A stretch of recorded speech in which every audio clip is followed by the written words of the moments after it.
لمبی غفلت ہو تو عذاب ہے، چھوٹے ٹائم پیریڈ کی غفلت ہو تو نعمت ہے کہ مولا اس لمبی غفلت کو توڑنے کے لیے بھی تو خدا نے کوئی سبب بنایا ہوگا کہ اللہ نے ایسے تجھے چھوڑا نہیں ہے، ہر چیز کے پیچھے اللہ نے مصلحت رکھی ہے کہ مولا یہ تو بتائیے پھر خدا غفلت کو توڑتا کیسے ہے؟ فرمایا جو رب نے تیرے اوپر نماز کو واجب کیا، قرآن کی آیت الصلاۃ تنہی عن الفحشاء والمنکر، نماز بندے کو فحشاء سے بچاتی ہے، نماز بندے کو منکر سے بچاتی ہے۔ کبھی سوچا یہ نماز کیسے بچاتی ہے؟ نماز غافل کی غفلت کو توڑنے کا نام ہے۔ اور کبھی سوچا کہ دن میں 5 مرتبہ نماز کو واجب کیوں کیا گیا؟ فرمائیے مسجد کے مناروں سے جو اذانوں کی آوازیں آتی ہیں کہ حیا علی الصلاۃ، آؤ نماز کی طرف، حیا علی الفلاح، آؤ کامیابی کی طرف، فرمائیے غافل بندے کو بیدار کرنے کے لیے آواز دی جاتی ہے۔ تبھی فرمایا کہ نیند بھی غفلت ہے۔ کا مطلب کیا کہ انسان کو کسی چیز کا پتہ نہ ہو، آپ یہاں رات کو سو رہے ہیں، آپ کی بیوی باتیں کر رہی ہے، آپ کے بچے بات کر رہے ہیں، آپ کا بھائی بات کر رہا ہے، آپ کا کوئی کلیگ بات کر رہا ہے، کیونکہ آپ نیند میں ہو، آپ غافل ہو، ان کی باتوں کو سن نہیں رہے ہو،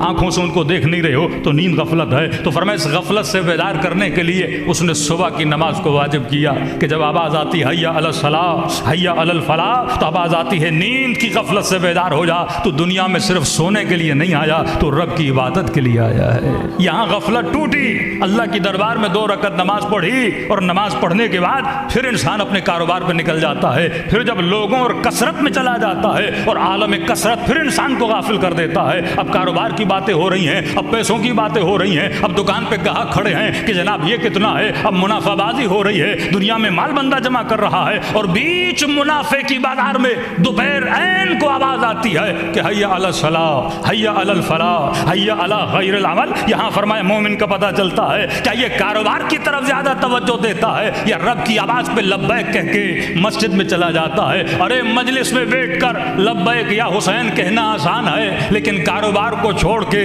لبیک پروردگار کہنا بڑا مشکل ہو جاتا ہے۔ اپنی نعمتوں میں رہتے ہوئے اس رب کی نعمت کا شکر ادا کرنا بڑا مشکل ہوتا ہے۔ فرمایا پھر وہ تجھے کاروبار سے اٹھا کر صبح تجھے نیند سے اٹھاتا ہے، دوپہر کو تجھے کاروبار کی کرسی سے اٹھاتا ہے اور مسجد میں بلاتا ہے کہ آ کے رب کو سجدہ کرو۔ پھر بندہ تھکا ہوا ٹوٹا ہوا جب شام کو گھر آتا ہے، اب انسان تھکا بھی ہے، انسان کو بھوک بھی لگی ہے، اور کھانے کے بعد پھر میٹھی نیند بھی آتی ہے، پھر آواز آتی ہے حیا علی الصلاۃ، حیا علی الفلاح، آؤ نماز کی طرف۔ مطلب اس خواب غفلت میں جانے سے پہلے بھی خود کو بیدار کرو، اور نیند غفلت میں اٹھنے کے بعد بھی خود کو بیدار کرو، اور 20 دن کے کاروبار میں بھی خود کو بیدار کرو۔ تو فرمایا 5 مرتبہ رب تجھے غفلت سے بیدار کرتا ہے اور سجدے دلوا کے بتاتا ہے، تجھے حیات کا مقصد بتاتا ہے کہ انسان یہ کائنات ابدی نہیں ہے، اسی مٹی پہ سجدے کرو، اور 2 سجدے کرو۔ پہلے کا فلسفہ یہ ہے کہ تجھے مٹی سے بنایا گیا ہے، دوسرے کا فلسفہ یہ ہے کہ تجھے اسی مٹی میں ملایا جاتا ہے۔ فرمایا غفلت کے توڑنے کے اور بھی سبب ہیں،